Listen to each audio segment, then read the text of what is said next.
Hi, fifth graders, it's Mrs. Federico. We're here today reading Pillage Chapter 2.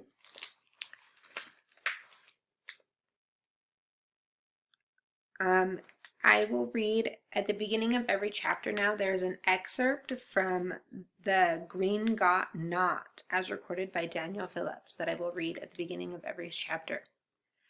Hermitage Pillage was born in Scotland in the year 1751. He was a kind and honest man who possessed a remarkable ability to grow things. He farmed his entire life, wanting nothing more than to work the land and assure his family happiness. Hermitage died peacefully in his modest home. His wife, Hope, whom he loved dearly, passed away in her sleep 3 days later. They were survived by 2 daughters and 1 son. Their son's name was Edward. Chapter 2. I'm miserable now. I watched the fat drops of rain roll down the car windows like frightened tears, darting side to side and mixing quickly with the tracks of drops that had streamed down moments before. The beating of the rain on the car's roof was thunderous. I wondered if my life would ever be silent again. My eyes burned and my head ached from trying not to cry. I could see through the wet window that my mother's coffin was being lowered slowly into the ground by the aid of 2 thick yellow straps. There was a small blue tent over the grave, protecting the coffin, and the tiny group of shivering people looking on. Pointless, I whispered. I didn't care how much protection or cover was available, even if a single drop of rain never touched my skin.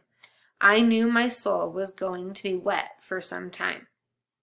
My mother had not been well. My father had left us when I was an infant, and my mom couldn't hold down a job. She couldn't remember to pay bills or buy groceries. We were constantly getting kicked out of apartments because she couldn't remember to turn off the bathtub water or the gas on the stove. I tried to help, but each year as she grew more confused, it became harder for her to even have me around. She knew I was there, but I'm pretty sure it only made her feel trapped. There had been state workers and cops who had worried about my welfare, but in the end, they had other cases to concern themselves with, and I was always able to stay out of their control. The last few months had been the worst for my mother. She had gone to the doctor just last week to get some new pills. It was now painfully obvious those pills had not worked. I watched the casket disappear below the horizon. Once it was out of sight, a short, dark man in overalls carrying a shovel appeared out of nowhere. I watched as he dug the shovel into a nearby pile of dirt. The shovel sliced into the soil, and then the man tossed the large clumps of earth down into the hole. The mourners slowly drifted off to mourn some place less wet. It was a lovely service, Mr. Claude said soothingly, placing his left hand on my shoulder. Very nice indeed.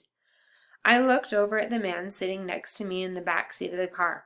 Mr. Claude was a thin man with ruddy skin and unnaturally black hair.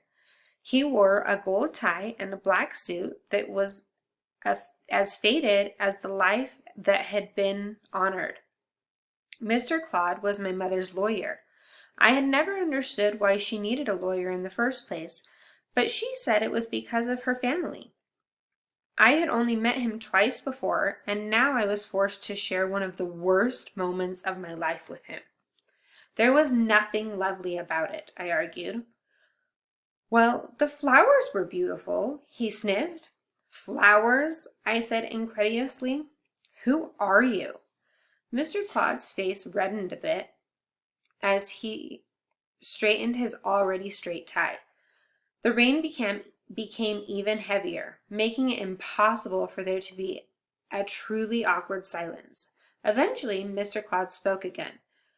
Beck, this may not be the time, but I suppose there's no best time for what must be said.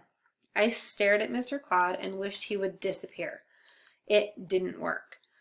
Your mother was financially strapped at the time of her death, he said, as though it were some great surprise. You mean us moving to a poor neighborhood and me having to go to a crummy school and get free lunch wasn't just her trying to be humble? That was what I wanted to say.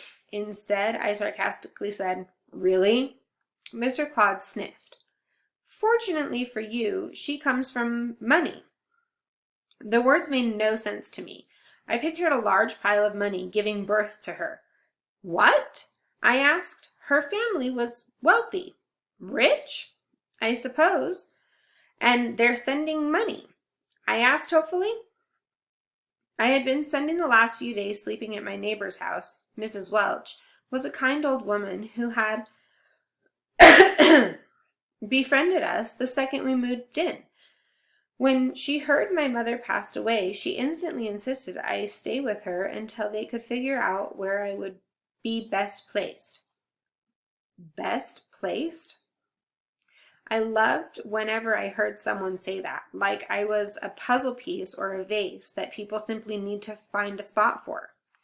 They are not sending money, Mr. Claude said, but she has a brother. He sent for you. He said it so casually I thought he might be joking, so I laughed. You're kidding, right? No, he insisted. I'm quite serious. You're lucky to have some place to go. If not for your uncle, you would be put into foster care until adopted. And I must say, Beck, the chances for adoption at your age is not stellar. I'm an orphan? What about my dad? He's got to be somewhere. We've made every attempt to find your father, Mr. Claude said with authority, but there's no trace or clue of where to find or where he is. It seems your mother had no contact with him since he left. Nobody has. So I'm being sent away? What did you expect? He said dourly. You've got no parents here. It took everything I had in me to stop my eyes from dripping. I hadn't cried yet, and I was in no mood to do so now. I let the anger I felt hold back the tears. I was tempted to get out of the car and just run away. Wait, I remembered. You said my mom's brother is rich? Your uncle Aaron is very well off, said Mr. Claude. I've seen pictures of his estate, and it's quite astounding. Did you bring the pictures? I asked greedily. No, Mr. Claude waved. It didn't seem appropriate. Of course not, I muttered.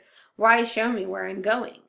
Listen, Beck, you do well to work on your manners, Mr. Claude said boldly. I'm certain your uncle will not tolerate such sharpness. I'll try to be dull, I said. So where am I going? King's Plot is a couple of days' travel from here, but there's a single rail line that goes all the way, he said. Your uncle has graciously sent a train ticket for you. How nice of him, I said bitterly.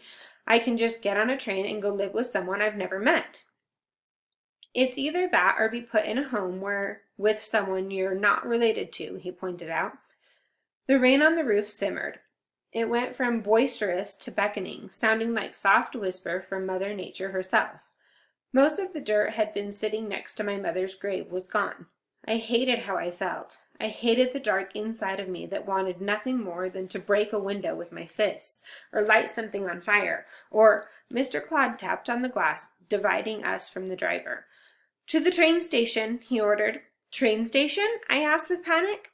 I told you they've sent tickets. Today? I'm leaving today? Well, you've got no place to stay, he pointed out. Even your neighbor has run out of compassion for you. I guess she didn't enjoy you putting her wig on the stray dog. It was a joke, I defended. It was the final straw. I can't just leave, I argued, feeling like I needed to be where my mother was buried. She was all I had. Don't make me leave her. Excuse me, guys. You'll feel better once you're traveling, Mr. Claude said.